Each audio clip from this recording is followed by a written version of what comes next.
अस्सलामुअलैकुम जी। आज मैं एक बहुत ही मज़े का डेज़र्ट बनाने लगी हूँ। ये बनाना भी बहुत आसान है, तो चले इसकी रेसिपी की तरफ चलते हैं। ये डेज़र्ट बनाने के लिए मैं सबसे पहले ये कंडेंस मिल्क ले लूँगी। 1 प्याली के करीब ये कंडेंस मिल्क है, ये इसमें चला जाएगा। इसके साथ ही तकरीबन 1.5 टेबल स्पून के करीब मैं ये कॉर्नफ्लावर डाल दूँगी। इसको अच्छी तरह मिक्स कर लूँगी। ये बहुत ही मज़े का, बहुत ही आसान है ये मीठा बनाना, और ये सिर्फ 15 मिनट में बन के तैयार हो जाता है। आप लोग भी इसको लाजमी ट्राई करें। तो अभी मैं इसको इसके साथ अच्छी तरह मिक्स करती हूँ। तो देखें जी, कंडेंस मिल्क के साथ कॉर्नफ्लावर अच्छी तरह मिक्स हो गया। तो अब मैं इसके अंदर दूध डालती हूँ। इसमें 2 कप के जितना दूध डाल दूँगी। इसको भी अच्छे से मिक्स कर लूँगी। ये 2 कप इसमें दूध चले गए। तो अब मैं इसको अच्छी तरह मिक्स कर लेती हूँ।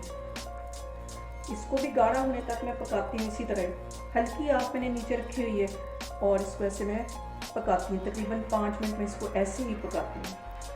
यहाँ पे देखें, दूध गाढ़ा होना शुरू हो गया है।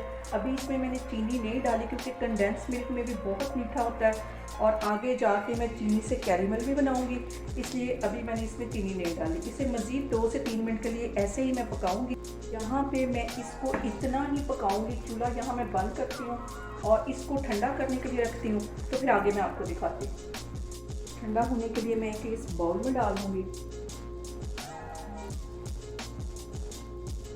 यहाँ पे मैंने एक और पैन ले लिया है, उसमें ये 2 टेबल स्पून के करीब मैं ये चीनी डाल दूँगी और इसको हल्की आग पे ऐसे इसका कैरेमल बनाऊँगी।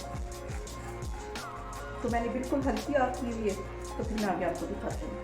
यहाँ पे देखें जी, चीनी सारी मेल्ट हो गई है और इसको 2 मिनट के लिए मैं ऐसे ही मज़ीद इसको ऐसे पकाती हूँ ताकि ये अच्छी सी कैरेमल बन जाए।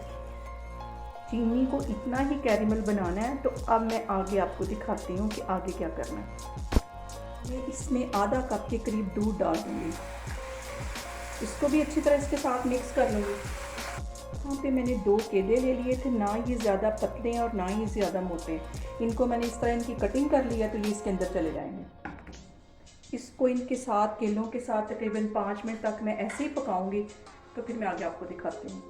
आग मैंने नीचे बिल्कुल हल्की रखी हुई है और 2 से 3 मिनट के लिए मज़ीद इसको मैं ऐसे ही पकाती हूँ ताकि केलों का टेस्ट और ये सारा दूध और कैरेमल जो है इसका मज़े का एक टेस्ट बन जाए। तो यहाँ पे चूल्हा मैं बंद करती हूँ और इसको ठंडा होने के बाद फिर मैं आगे आपको दिखाती हूँ। तो मैंने केलों के साथ कैरेमल बनाया था, वो इसके ऊपर मैं ऐसे डाल दूँगी। इसको अच्छी तरह फैला दूँगी। इसको भी मैं आधा घंटा ठंडा होने के लिए रखने लगी हूँ। तो फिर मैं आपको दिखाती हूँ। ये केले और जो कैरेमल था वो भी मैंने इसके ऊपर डाल दिया। इसको 1 घंटे के लिए मैं ठंडा होने के लिए छोड़ने लगी हूँ। तो फिर मैं आपको दिखाती हूँ। इसको अच्छी तरह ठंडा करना है, फ्रीज़र में रख के। देखिए ही हमारा डेज़र्ट बन के तैयार हो गया। बहुत ही मज़े का ये बनता है। आप लोग भी इसको लाजमी ट्राई करें, रमज़ान में ट्राई करें। इसको ईद पे बना सकते हैं, बहुत इजी है बनाना। इंशाल्लाह ताला मैं एक और रेसिपी के साथ आपके सामने आऊँगी। अल्लाह हाफिज़।